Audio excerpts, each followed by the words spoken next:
Bonjour frères et sœurs en Christ, bienvenue à la Rhapsodie du vendredi 19 février 2021 par le pasteur Christoya Kilomé. La lecture vous est offerte par les vérités de l'Évangile. Le thème d'aujourd'hui est « Un don au monde » et le verset vient de Tite 1 verset 2 à 3 qui dit « Lesquels reposent sur l'espérance de la vie éternelle, promise dès les plus anciens temps par le Dieu qui ne ment point, et qui a manifesté sa parole en son temps par la prédication qui m'a été confiée d'après l'ordre de Dieu notre Sauveur. » Le pasteur Christ dit que c'est beau. La vie éternelle était une promesse avant que le monde ne commence et elle est maintenant accomplie. Le plan de Dieu est de la rendre disponible aux hommes à travers la prédication de l'Évangile. C'était un don au monde entier. Vous pourrez dire « Oh, je pensais que la vie éternelle était donnée seulement qu'aux chrétiens. » Non. Jean 3, 16 dit « Car Dieu a tant aimé le monde qu'il a donné son Fils unique afin que quiconque croit en lui ne périsse point, mais qu'il ait la vie éternelle. » Lorsqu'un pécheur croit en Jésus et confesse sa seigneurie, il ou elle reçoit la vie éternelle et devient un chrétien. Recevoir cette vie fait de vous des fils et vous unit à Dieu.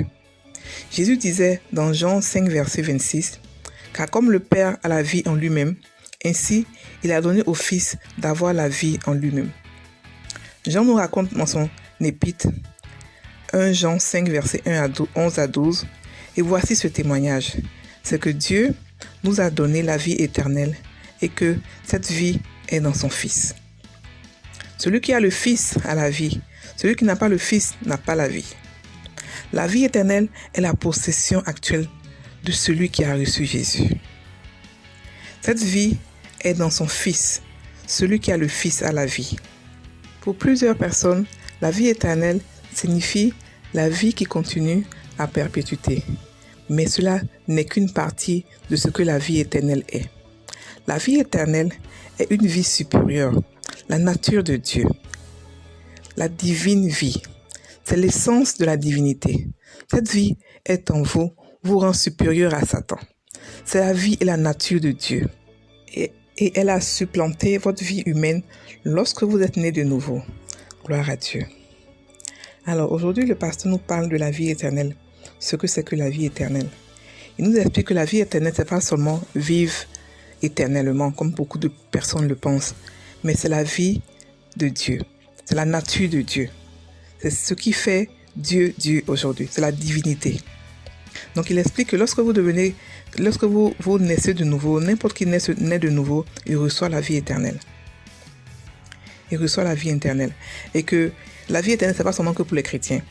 Ça a été offert au monde entier. C'est seulement les chrétiens qui ont accepté de le prendre. Parce que la Bible dit que, car Dieu a tant aimé le monde qu'il a donné son Fils unique. Il a aimé le monde entier. Alors, il a aimé le monde afin que quiconque croit en lui ne périsse point, mais qu'il ait la vie éternelle. Donc, chaque fois que toute personne qui croit en Jésus, automatiquement a la vie éternelle, qui est la nature de Dieu. Et cette vie-là, cette nature-là est supérieure à Satan. Donc, ce n'est plus la peine d'avoir peur de Satan. Ce n'est plus la peine d'avoir peur des difficultés, de ce qui se passe autour de vous. Les difficultés sont faites pour que vous puissiez avancer. C'est la beauté de la vie. C'est la beauté de la foi. Parce que la foi, c'est progressif. Et s'il n'y a pas de difficulté, vous n'allez pas mesurer votre foi, vous n'allez pas comprendre votre foi, vous n'allez pas pratiquer votre foi. Voilà. Donc, on est supérieur à Satan dans toutes ses formes. On est supérieur à Satan dans toutes ses formes. C'est celui qui ne sait pas, c'est le chrétien qui ne sait pas, qui est encore en train de glorifier Satan, qui est en train encore d'avoir peur de lui. Non. On n'a pas à avoir peur de lui. On n'a pas à le glorifier. On n'a même pas à le craindre. Il n'est pas un facteur. Parce qu'on a la vie supérieure à lui. Et pour que ça puisse vraiment agir, il faudrait que vous croyiez ça. Il faudrait que vous mettez la parole de Dieu sur l'autorité du chrétien. La Bible dit qu'avec le nom de Jésus, nous avons le pouvoir de marcher sur les serpents, sur les scorpions, sur toute la puissance de l'ennemi et rien ne pourra nous nuire. Rien dans le royaume de Satan ne pourra nous nuire. Ni la sorcellerie, ni la méchanceté des hommes, ni rien ne pourra nous nuire parce qu'on a l'autorité de Dieu. On a l'autorité de Jésus. Et cette autorité, et dans le nom de Jésus, regroupe toute la puissance de Dieu. Donc pour que ça puisse marcher, il faudrait que nous les chrétiens, on puisse le savoir, on puisse être conscients de ça. Donc frères et sœurs, soyez conscients maintenant de votre divinité. Soyez conscients de votre nature, Zoé, qui est la vie éternelle. Soyez conscients de votre puissance en tant que chrétien. Voilà.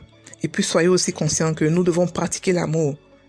Nous devons pratiquer l'amour parce que nous sommes amour. Nous sommes nés d'un Père qui est rempli d'amour. Nous devons pratiquer l'amour. Nous devons méditer sur l'amour pour la pratiquer. Lorsqu'on la médite beaucoup assez, on la pratique naturellement.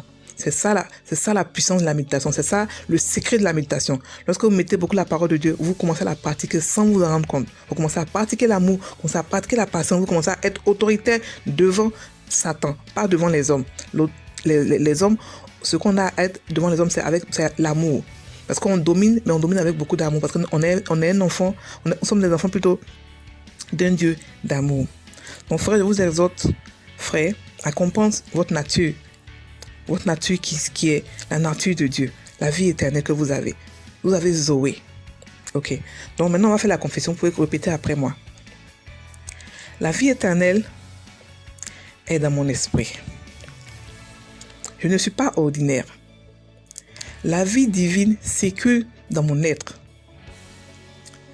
Je suis un associé du genre divin, supérieur à Satan, imperméable à la maladie, aux maux et aux infirmités. Alléluia. Frères et sœurs, sachez aujourd'hui que vous êtes supérieur à Satan. Vous êtes supernaturel. Vous êtes différent. Tel que Jésus est, tel que vous êtes dans ce monde. Donc n'ayez pas peur. Marchez avec beaucoup d'assurance. Dieu est avec vous. Et passez une bonne journée. Au revoir.